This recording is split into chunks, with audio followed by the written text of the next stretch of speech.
Hello, everyone, and welcome back to the Mid-Atlantic CCDC competition. John and I are here to give you an update on the how the red and blue teams are doing in the competition thus far. John, what did you find walking around in the blue team area, my friend? I found it apparently a lot of the blue teamers really don't seem to care at all about the business injects. They seem to be focusing solely on trying to deal with exploits and the security of their computer systems. While that is in fact important, while there is in fact a huge nest of red team vipers that are just eagerly attacking their computer systems, they need to focus on their business injects. Point is, if you don't focus on business injects and you ignore them, you're going to lose this competition. There's a number of teams that are in that There's some debate as to how well-rounded you should be. If you hunker down and focus on just your services that are coming, the services that are being up, and in other words, keeping those services running, ignoring everything else, you may get yourself so far. If you just focus on keeping the attackers out, you're only going to get so far. If you do all the injects or ignore them, that may have a particular outcome. I think the team that can be the most well-rounded in keeping their services up, keeping up with the injects, and keeping up with their patches and keeping the attackers out, they're going to do the best. Maybe that's just me. I think you're absolutely correct. I think you're 100% correct. And I think that one of the things that needs to happen in this competition is these teams need to start segmenting roles and responsibilities. They need to start saying who's going to focus on the business injects, who's going to focus on the services, and who's going to be dealing with the attackers. But there's enough about the blue team. Is there anything interesting going on with the red team? Let's throw it on down to Larry. Larry, I believe, is in the red team area. Red team zone. Hey, guys. Having fun up there? Oh, yeah, as excellent. always. How about you? You're looking mighty dapper in your, coat down there. I grew a couple of inches today. Yeah. Yeah, so I'm down here in the red team pit area. It's still pretty chill. They got the tunes going still. Things are going good. I'm here with Jerry, a.k.a. MS Taint. Yep. And Jerry was the highest scoring red team member last year. And you're also a former blue team member from years in the past. Excellent, excellent. So, Jerry, how have things been going over here? Over here, they've been going quite excellent for us. I don't know about the teams, but it's been going good for us. So, what are a lot of the types of things that you guys have been doing, without giving too much away? The type of things that we've been exploiting are very basic security principles that every team should know. Between patching and default passwords and actually finding systems on their network. Ooh, finding systems on their networks. Like, you mean ones that may not be on any network documentation? Exactly. They might need to do a little bit of network mapping to find everything. So sort of knowing the offense is the best defense. You got to know what you've got to defend before you can start defending it. Exactly. We're doing it for them right now, but, I mean, we'll sell it to them if they want. Oh, so wait, you're doing defending now for them, or you're just doing discovery? We could do that for an extra consulting charge. Oh, excellent, excellent. Yeah, so you take advantage of the client before you actually get them some money from them. Exactly. I actually think they call that extortion. Well, all's fair in love and war, right? So describe for some of the things. I know you guys have got a lot of people over here, and that's a really challenging type of environment to be in when you put so many people doing stuff going on. Describe for me sort of some of the workflow. So one of the big things that we tried to strive for this year is breaking up the different types of work that we have. So we have a very specific group focused on just Windows exploitation. We have a very specific group focused on web exploitation, Linux exploitation. And then we have a whole other group focused purely on persistence on our systems. Okay. So we have the people gaining our initial access, and then we have another group that's keeping our access on there. Okay, so now sort of where does post-exploitation and data exfiltration sort of fall into that? Is a specific group related to that as well? That is being handled by our persistence group. So once we get our access to the box, we'll dig in. And once we get that foothold inside of the systems, then we can exfil whatever data we find on the systems. The things that we're going after is customer information, hospital information, patient information, anything we can really get our hands on. Excellent. So, we talked about some of the other things that you guys have seen, your default passwords, missing patches, standard security practices. Really, what's the big thing that you guys are seeing that the teams are making as far as mistakes go right now? I would say it has to be a mix between some default passwords, some patches, and then they're just not catching us inside of their systems already. So we've been able to keep access to many of the teams, in fact, all of them throughout the entire competition so far, And without them knowing it, most likely. without them knowing it. Haven't been caught yet. It only tanks once. Yeah. Great. Well, thanks, Jerry. And why don't we throw this back up to either Paul and John, or whether we're going over to Charlie. But we'll send that to the appropriate folks. And thanks, Jerry. No Thanks, problem. Larry. One of the things that Larry and Jerry were talking about was the blue teams using tools to discover vulnerabilities and do some network mapping of their own systems. And we've got a demo coming up just shortly, but I wanted to say that Tenable is here providing Nessus for the blue teams, and they've been doing that. I watched teams successfully, with the help of some of our fine technical support people from Tenable, and our very own CEO and CTO and founder, Ron Guler, was in the blue team area helping teams with Nessus scan their systems and look for vulnerabilities, and maybe even discover some of those other hosts and services that weren't documented. So now I think we're going to do a scoring update, and John is standing behind me in a very weatherman-like status to display our scores. Absolutely. Thanks, Paul. So we're going to talk a little bit about the scoring board and how it's actually configured and how it works. The scores rotate through every few seconds, and they talk about the scores of the different teams. But we want to take a couple of seconds, and we want to tell you exactly what the data on this means. First here, of course, we have the team name. We have like Radford University. We have the uptime. Remember we were talking about business injects and how critically important that is? Well, the blue box will say, what is the uptime or the critical services in your organization? There's a number of different services and web servers. You know about the zombie infestation that's currently trying to get under control. The ability to move patients to laboratories and get them help so they're no longer zombified is incredibly important. But if your system is only up 58 or 52% of the time, it makes it extremely difficult to handle those business injects at all. And uptime is a big part of the scoring engine. Next, you can see when we come back, you're going to see a little orange box here, and it's going to be privacy breaches. What that little orange box represents, whenever it says privacy breaches, it basically identifies how many of the beacons that the red team has are communicating back to the score bot. So it's almost like scores that the red team is getting in this process. But so the blue team is incurring points yeah, from those the breaches. blue team is incurring points in the process. So you can see James Madison, who was rocking a little while ago, now they have 9 privacy breaches. You can see that Millersville has 1 privacy breach.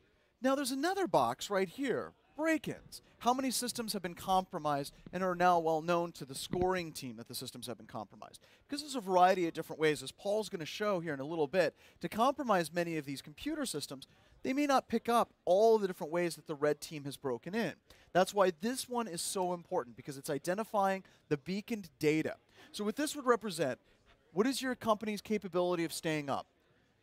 How compromised is your computer system? And Wow. most importantly, That was 13 break-ins. break-ins. How compromised are your systems? But for pen testers and for the bad guys, how much sensitive data is being exfiltrated from that environment? So keep your eyes on that orange one. We also have the overall system uptime, and we also have the overall system compromises. 0 system compromises from James Madison University. That's Tell us actually about needs that. to be updated. That Oh. just shows that the score bot has been a little bit broken. Okay. James Madison actually has about 9 Oh, right now. So okay. we've been tracking this very, Just very checking. closely as the storm front moves across the eastern United States. All right. So that's how the scoreboards work, and you guys should be watching that as you progress. There's also some other interesting scoreboards like zombie infestations that's going to come back to hunt people as well. So now we wanted to talk a little bit. To Charlie. We want in to the send it over to blue team Charlie. area. Talk a little bit about the blue team and how they're doing. So Charlie, are you with us? Hi, I'm with Corey from the JMU team. Corey, thanks for coming down here. Yeah, no problem. So, Corey, you're one of 2 returning teams this year, and I was curious, what CCDC feel like the second time around? Well, I know myself and my teammates feel a lot more confident. Our goal this year was to really kind of bring it and, go ahead and try to win as best as possible. We want to try to go to nationals this year. Missing it so close last year kind of hurt a little bit, obviously. Yeah, you came in second place last year, correct? Yeah. So, I was curious, what's been the biggest surprise that you've gotten so far during the competition? The couple of servers they threw it our way, that was kind of new. Last year, we kind of had the list beforehand. We kind of were ready to prep for it. Coming in today, having 2 kind of new services type stuff that we're not exactly familiar with. We didn't have checklists for off the bat. Definitely a little more difficult than we expected on that. Okay, and another thing I noticed is right when I got you, you were in the middle of doing one of the business injects for the HIPAA audit. Can you tell me a little bit about what they were asking you to do? So they were asking us to follow sort of the protocol, the national protocol for sort of health information for like clients, making sure that your patient data isn't being given to bad people. And so one of the things we had to do was make sure we had like log servers set up, what protocols we were following to make sure we had logs, acclimated and make sure our servers were secured correctly. Excellent. Now I'm just curious, since like I said, you've had some experience with this event before, is there anything that you're like secretly just waiting for to happen that you haven't seen yet? Well, the red team hasn't attacked us with Nerf guns yet. We were actually going to bring some this year, but we decided to be a little unprofessional, so we decided off of it. But that's something I think we're missing, and I have a feeling that's probably going to come at some point eventually. It is normally a bad idea to ever taunt them about the Nerf guns. Trust me.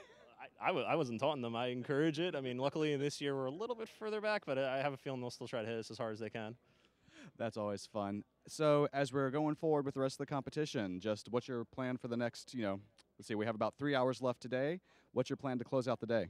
Well, we're going to keep on fighting. I mean, as I said, our goal this year is to win it, so we're bringing it as hard as we can. We have still a few tricks up our sleeve. We're going to see if we maybe can implement those over the next few hours, if not tomorrow. So, out of curiosity, I've been asking everybody this. Do you currently think that any of your systems are had right now? Oh, I know it. I mean, I won't say which ones, obviously, but I mean, if they weren't, I would be more surprised. Fair enough. So, Corey, I wish you the best of luck for the rest of the competition. And we'll go back to you guys. Thank you Thanks, very Charlie. much. Oh, Sorry. Thank you very much, Charlie. Appreciate it. So, Paul, we've been talking a little bit. We've been touching on it tangentially about how you can identify vulnerabilities, how we can that go was a through big and word. scan. Tangentially. Tangentially. Absolutely. Wow. While you talk, I'm going to look that one up. You're going to look that one up. Google it. It helps. So we've been talking about how we can identify vulnerabilities. Initially, you talked about Nmap. But Nmap is great. Nothing wrong with Nmap whatsoever. Not at all. But there's a tool that you mentioned that the blue team now has that I think is very interesting, and I thought traditionally it was an attack tool. You said that the defensive team has been given a copy of Nessus. Now, how exactly is Nessus going to help that team out, Sure. the blue team? Well, now, Nessus is used on both sides by the attacking teams and the defending teams because the attackers need to know where the vulnerabilities are in order to exploit them. The blue teams or the defenders need to know where the vulnerabilities are so they can fix them.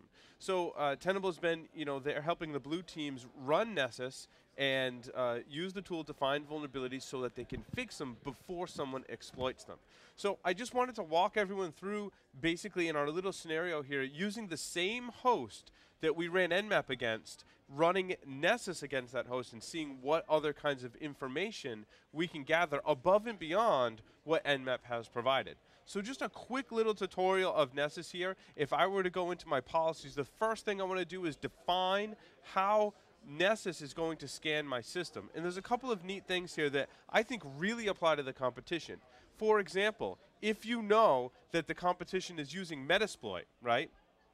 You can come into your plugins. Now, Nessus has almost 50,000 plugins. I can add a filter, and I can say, hey, when I scan all of my systems, only find vulnerabilities in systems on my network that are exploitable with the Metasploit framework. So I think that's extremely important for the competition and for people that are running this tool either on the red team, if they're using Metasploit, they're going to run the same scans as the blue team, and it's going to kind of be a race. Now, I've heard from some people in the past, actually some other vendors, that Nessus only scans operating systems. Is that true with your policies? Does it allow you to do anything other than that? Yeah, absolutely. So a lot of the scan types I have here show how it can be used to scan operating systems, services, web applications, do credentialed audits, as well as do configuration auditing. So take the CIS or Center for Internet Security benchmarks and say, hey, look at my system, compare it to this benchmark, and show me everything that is not configured properly according to this standard. Now, does that require any type of credentials to actually log into the box? Yeah, so in later segments I can show you credentialed patch audits and configuration auditing policies. I actually have a demo that shows you all of that against the Windows 2000 host. I wanted to show you the results of our target that we previously scanned with Nmap. Now we get to see all the pretty colors inside of Nessus. So here are the vulnerabilities. You can see the first thing that jumps out at me is a critical level alert. These purple colored alerts are the most critical. And I've got a default password on here of username root and a password of TOOR. So that's been discovered on the system. And of course, I've got lots of other vulnerabilities here too that I can scroll through and look at the details. I can also add filters here and say, hey, based on my scan, show me everything that is it has an exploit available for it.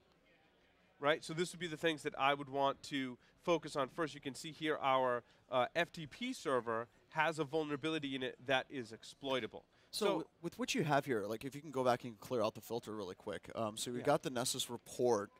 So what you have here is you notice that there's a lot of critical and highs. So would you recommend to most organizations and even the blue team people that they would completely ignore the medium and below? No, you have to pay attention to all those too. I mean, it's informational level vulnerabilities. All these ones you see here in green are conditions. They're not vulnerabilities. They're conditions found on your network. To you, they might be a vulnerability. They might be something you want to fix. But it can be valuable information, such as we have a plugin 20094, which detects if the remote system is running on a VMware virtual machine.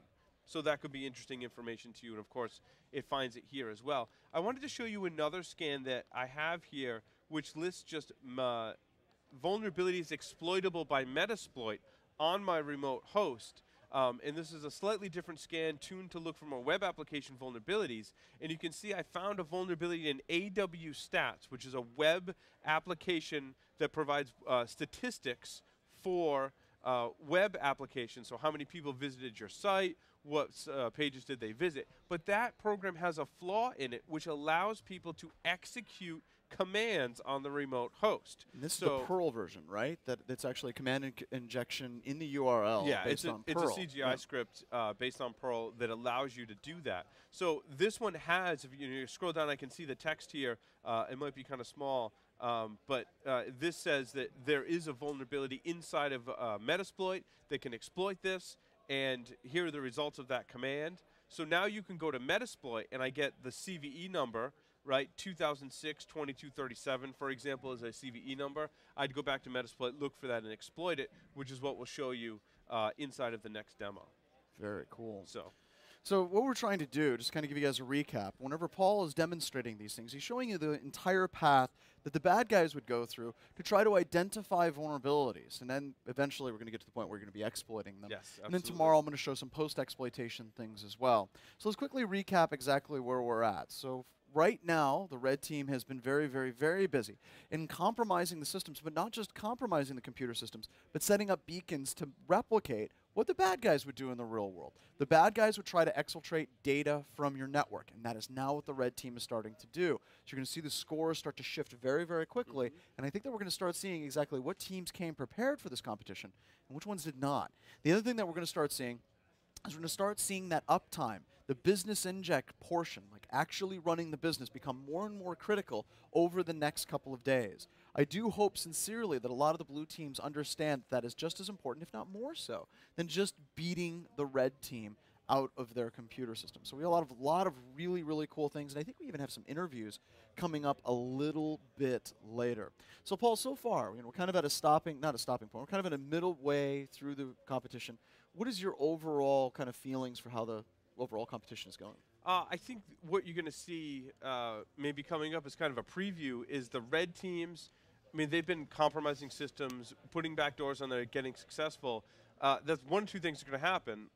They're either going to get bored doing that and they're going to move on to other things, or the teams are going to lock stuff down and they're not going to be able to use those same techniques. So what you're going to see as the competition progresses, they're going to start looking at things like the wireless network. They're going to start looking at things like the medical dispensing stations. They're going to start looking at all these fringe things that they can do, maybe some of the web applications that are available. And you're going to start to see different attacks start to morph, but that's out of necessity. And somewhat to cure their boredom of just, popping a shell on a system and phoning home.